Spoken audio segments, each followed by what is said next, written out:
नमस्कार। स्वागत है आप सभी का आपके अपने चैनल एस्ट्रोलॉजी लर्नर वाईटी में। आज हम आपके लिए एक बहुत ही ज़्यादा विशेष जन्म कुंडली आपके सामने लेकर आए हैं। जन्म कुंडली भगवान विष्णु के परम अवतार मर्यादा पुरुषोत्तम भगवान श्री रामचंद्र जी की जन्म कुंडली है। ये लग्न कुंडली है और वाल्मीकि रामायण में इस लग्न की पुष्टि होती है। यहाँ मैंने वो श्लोक भी आपके सामने है, तो उसके बारे में हम चर्चा करेंगे। उन आधारों पर किस प्रकार की इनकी लग्न कुंडली बनती है, उसका विश्लेषण करेंगे, देखेंगे कि क्या स्थिति है और कैसी स्थिति है। देखिए, सबसे पहले यहाँ पर हम बहुत सारे योग नहीं बता पाएंगे, लेकिन जो मुख्य मुख्य योग यहाँ पर हमें दिख रहे हैं, उनके बारे में हम चर्चा करेंगे। तो चलिए शुरू करते हैं।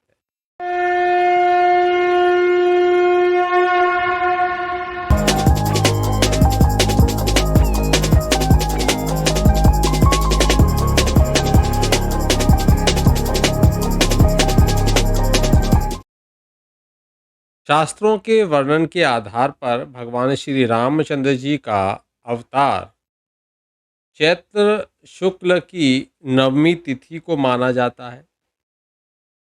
जाता है कि उनका जन्म पुनर्वसु नक्षत्र में हुआ।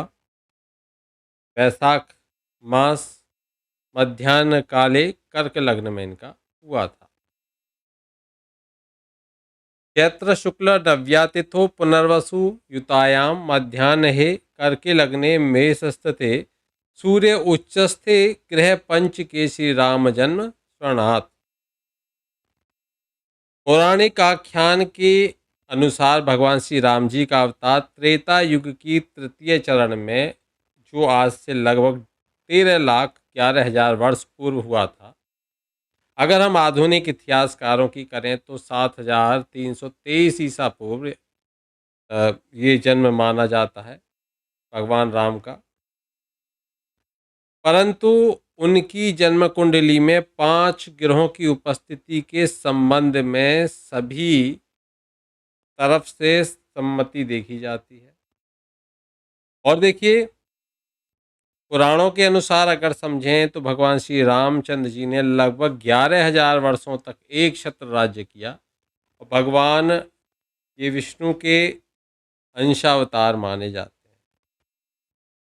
भारतीय सामाजिक परंपरा में भगवान श्री राम एक आदर्श रूप में रहे हैं। चाहे आप इनको कह सकते हो आदर्श संतान के रूप में इन्होंने कार्य किया। पिता ने आदेश दिया कि वनवास है आपके लिए, तो जहाँ राज्याभिषेक होना था वहाँ वनवास ग्रहण किया। भाइयों के लिए आदर्श बने, एक पत्नी के लिए भी आदर्श रहे और एक आदर्श और न्यायशील राजा के रूप में भी इनको जाना जाता है। इनकी जन्म कुंडली में ज्योतिषीय दृष्टि से अनेक अपूर्व और चमत्कारिक योग हम देखेंगे,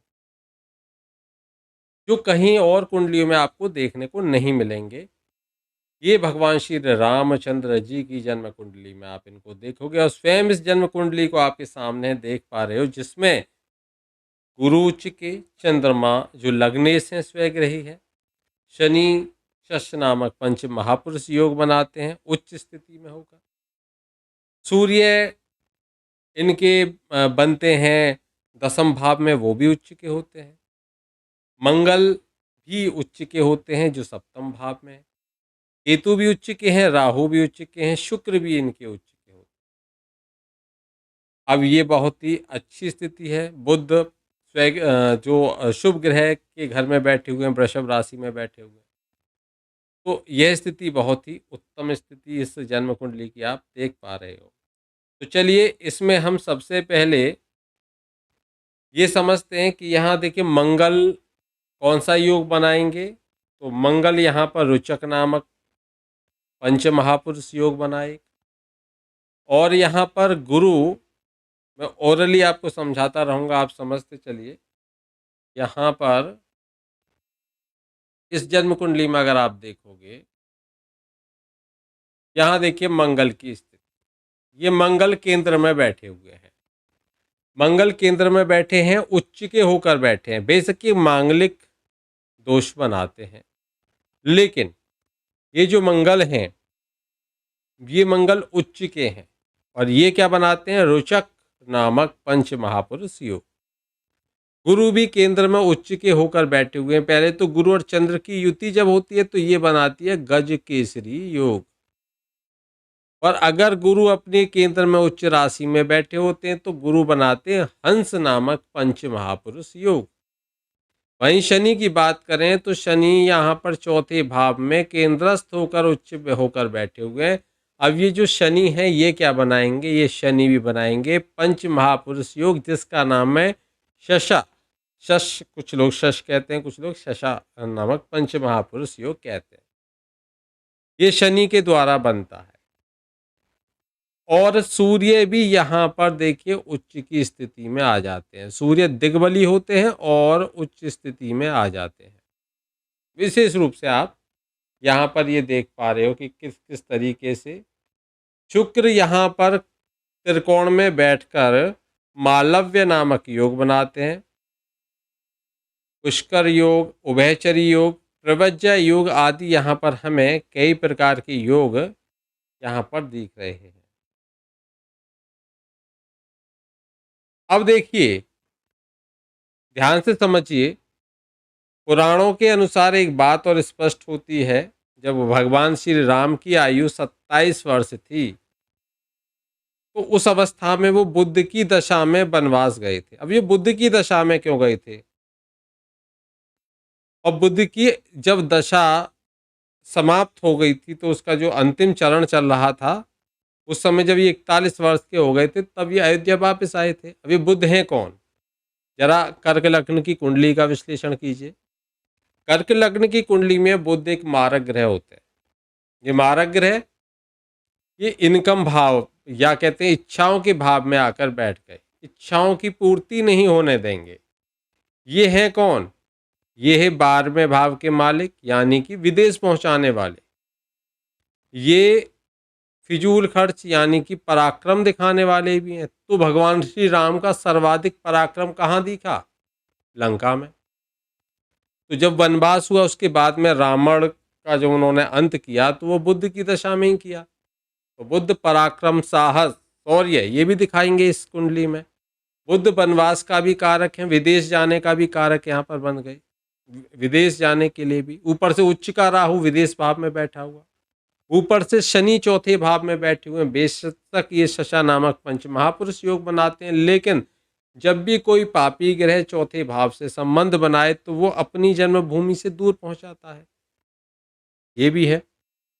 लेकिन शनि यहाँ पर कैसे हैं, यहाँ पर देखिए शनि, आप देख पा रहे हो शनि कहाँ बैठे हुए हैं, जो कि शनि सप्तम भाव के मालिक भी होते हैं। सप्तम भाव के मालिक होकर शनि कहाँ बैठे हुए हैं, चतुर्थ भाव में, सुखों के भाव में। और देखिए और स्पष्ट रूप से समझिए, गुरु की दृष्टि कहाँ पर है, सप्तम भाव पर। मंगल सप्तम भाव में बैठे हुए और मंगल योग कारक ग्रह है, मंगल योग कारक ग्रह है। अब देखिए बहुत सारे सूत्र यहाँ पर निकलेंगे, लेकिन हम कुछ महत्वपूर्ण सूत्रों की चर्चा करने वाले हैं। यहाँ आप अब हमें और भी यहाँ पर कमेंट करके बताइए कौन कौन से सूत्र आपको यहाँ पर नजर आ रहे हैं, उनके बारे में आप जरूर कमेंट करके बताएं। तो सबसे पहले हम बात करेंगे महाराजाधिराज योग की। ये योग कब बनता है, महाराजाधिराज योग। तो महाराजाधिराज योग कब बनता है कि जिस जातक की कुंडली में 5 ग्रह उच्च राशि में अगर पहुंच जाएं, ध्यान से समझिए, 5 ग्रह अगर उच्च राशि में हो जाएं, ये क्या बनेगा, ये महाराजाधिराज योग बनेगा। क्या बन रहा है, देखिए, 1 गुरु उच्च, 2 शनि उच्च, 3 मंगल उच्च, चौथे सूर्य उच्च और 5वें शुक्र उच्च, और वैसे 2 छाया ग्रह भी उच्च हैं। लेकिन यहाँ पर हम देखें तो गुरु लग्न में है, महाराजाधिराज योग बन रहा है।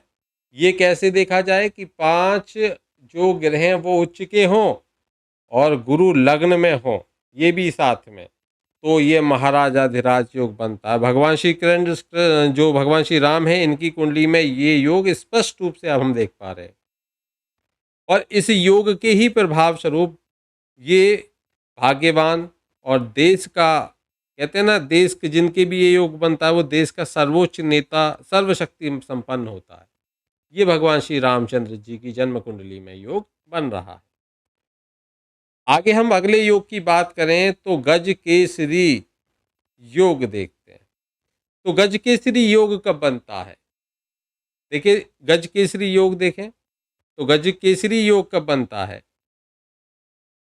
चंद्रमा से केंद्र में गुरु हो या फिर चंद्र गुरु योग होने से ये योग बनता है।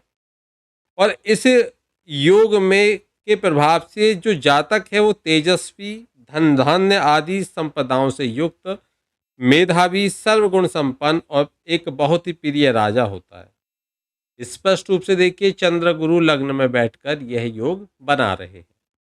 स्पष्ट है, भगवान श्री राम की कुंडली में यह योग बनता है। गज केसरी सजात तेजस्वी, धन धान्यवान मेधावी, गुण संपन्न राजप्रिय करो भवे।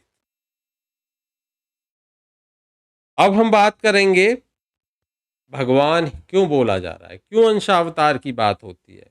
अवतार अथवा अंशावतार योग है क्या इनकी कुंडली में? तो इसका सूत्र बताता हूं आपको। यदि लग्न चर राशिगत हो, ध्यान से सुनिए, लग्न चर राशिगत हो, गुरु शनि और शुक्र केंद्र में हो या त्रिकोण में हो और शनि उच्च राशि में हो, तो ऐसी स्थिति में अवतार योग होता है।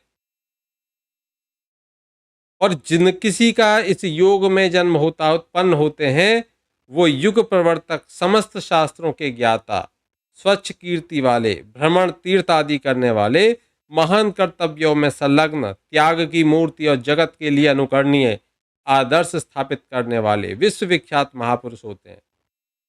अब आप देखिए जरा, लग्न कौन सी है? कर्क लग्न। कर्क लग्न कैसी होती है? चर लग्न। तो चर राशि है, कर्क राशि चर राशि है। तीन तरह से होगी, स्थिर, द्विस्वभाव और चर। चर, स्थिर, द्विस्वभाव, ठीक है, इस तरीके से। तो ये चर राशि है। अब देखिए, चर राशि में, लग्न चर राशि में हो, गुरु शनि और शुक्र केंद्र या त्रिकोण में हो। देखिए, गुरु भी केंद्र में, गुरु, यहाँ गुरु देखिए, गुरु, शनि और शुक्र, इन तीनों को देखिए केंद्र या त्रिकोण में हो, केंद्र में हो अथवा त्रिकोण में हो। कौन? गुरु, शनि और शुक्र, ये तीनों हो। गुरु, शनि और शुक्र केंद्र या त्रिकोण में हो। अब इस स्थिति में, जब ये स्थिति बनती है, तो इस स्थिति में ये अवतार योग होता है। अब देखिए, यहाँ पर गुरु और शनि तो केंद्र में हो गए और शुक्र कहाँ हो गए? त्रिकोण में हो गए। तो भगवान श्री राम का स्पष्ट रूप से होता है कि अवतार थे। यह सूत्र यहाँ पर स्पष्ट हो जाता है। चलिए, अब आगे बात करेंगे। गज केसरी योग की बात कर ली, अवतार योग की बात कर ली, महाराजाधिराज योग की बात कर ली। अब बात करेंगे राज राजेश्वर योग की। ये कहाँ है, कब बनता है? देखिए, एक भी ग्रह मित्र ग्रह से दृष्ट होकर उच्च राशि में अगर पड़ा हो और दूसरा ग्रह मित्र, और दूसरा जो है वो मित्र ग्रह के साथ बैठा हो, तो यह योग बनता है। अब यहां देखिए, यहां कहाँ बना ये? तो देखिए, राज राजेश्वर योग में क्या है कि एक भी ग्रह मित्र ग्रह से दृष्ट होकर उच्च राशि में बैठा हो। अब देखिए, यहां पर मित्र ग्रह कौन कौन हुए? देखिए, मंगल के मित्र कौन होते हैं? गुरु और चंद्रमा। तो मंगल पर इनके मित्र ग्रह गुरु और चंद्रमा की दृष्टि है। और गुरु किसके साथ में? चंद्र के साथ में है। क्या सूत्र था? सुनिए फिर से। एक भी ग्रह मित्र ग्रह से दृष्ट होकर उच्च राशि में पड़ा हो और दूसरा मित्र ग्रह के साथ बैठा हो, मतलब यहाँ भी तो चंद्र और गुरु मित्र है और इनका मित्र मंगल भी है और मंगल उच्च राशि में भी है। तो यहाँ पर गुरु इसको देख रहे हैं, इसको मंगल को, ऊपर से गुरु अपने मित्र के साथ बैठे हुए हैं। स्पष्ट है? सूत्र को फिर समझ लीजिए। एक भी ग्रह मित्र ग्रह से दृष्ट होकर, मित्र ग्रह से दृष्ट होकर उच्च राशि में पड़ा हो, किसकी बात कर रहे हैं? तो मंगल उच्च राशि में, इस तरीके से, और जो देख रहा है वो मित्र के साथ बैठा हुआ है। कौन सा योग हुआ? राज राजेश्वर योग, राज राजेश्वर योग हुआ। अब आप समझ गए कि यहाँ पर ये राज राजेश्वर योग बना है। ये प्रबल राज योग कारक योग होता है, विशेष रूप से राजयोग देने वाला ये योग होता है। आगे बात करते हैं दिव्य योग। दिव्य योग कब बनेगा? कि देखिए, जन्म के समय मंगल कहां पर है? मकर राशि। ये मंगल से बनेगा। जन्म के समय मंगल मकर राशि में होकर केंद्र में हो और चंद्रमा कर्क में हो, तो मंगल और चंद्र से ये बनता है। देखिए, मंगल मकर राशि में हो और चंद्रमा कर्क राशि में, और दोनों केंद्र में हो। ध्यान रखिए, दोनों कहाँ हो? केंद्र में हो। तो ये हो गया दिव्य योग। तो दिव्य महापुरुष योग है ये। यहां पर आप देख पा रहे हो स्पष्ट रूप से ये योग बन रहा है। फिर हम आगे बात करेंगे ईश्वरीय शक्ति योग की। ये कब बनेगा? पंचम भाव पर जब भी धर्म भाव के मालिक की दृष्टि पड़े। धर्म भाव के मालिक पंचम भाव पर धर्मेश की दृष्टि पड़े और पंचमेश कौन हो? उच्चस्थ हो, तो योग बनता है।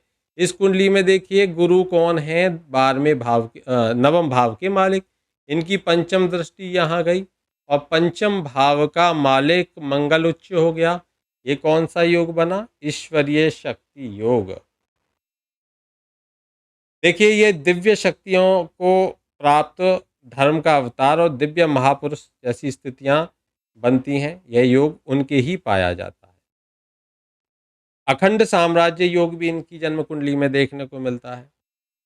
वो कैसे बनेगा?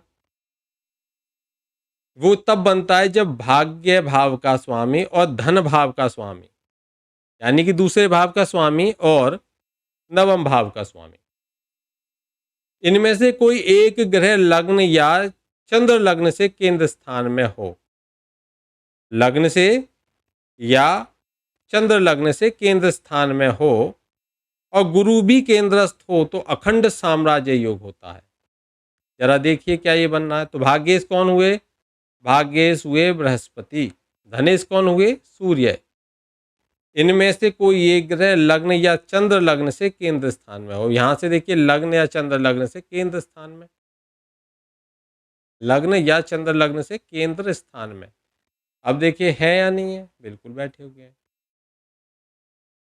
यहाँ पर गुरु भी बैठे हुए हैं, सूर्य भी बैठे हुए हैं। स्पष्ट है? तो ये कैसा हो गया? अखंड साम्राज्य योग। ये योग जिनके भी जन्म कुंडली में होता है, विपुल धन ऐश्वर्य की प्राप्ति उनको होती है और उनका साम्राज्य एकदम निष्कंटक होकर सब सर्वप्रिय राजा के रूप में वो माने जाते हैं। हमने यह कुछ महत्वपूर्ण योग देखे, और भी बहुत सारे योग भगवान श्री रामचंद्र जी की इस कुंडली में आपको देखने को मिल जाएंगे। ये मुख्य मुख्य योग हैं जिनकी चर्चा मैंने आपके साथ में की है। अब आप कमेंट करके ज़रूर बताइए कि आपको और कौन कौन से योग यहाँ पर दिख रहे हैं, जो जिनको आप पहचानते हो। ज़रा उनको कमेंट करिए, बताइए कि ये योग और रह गए हैं, और अगर यहाँ हमसे किसी कारणवश कोई त्रुटि हो गई है, कमी हो गई, तो उसके लिए हम खेद प्रकट करते हैं। बाकी प्रयास पूरा रहा है कि जो है वो आपको स्पष्ट कर सकें। धन्यवाद। जय श्री कृष्णा। राधे राधे।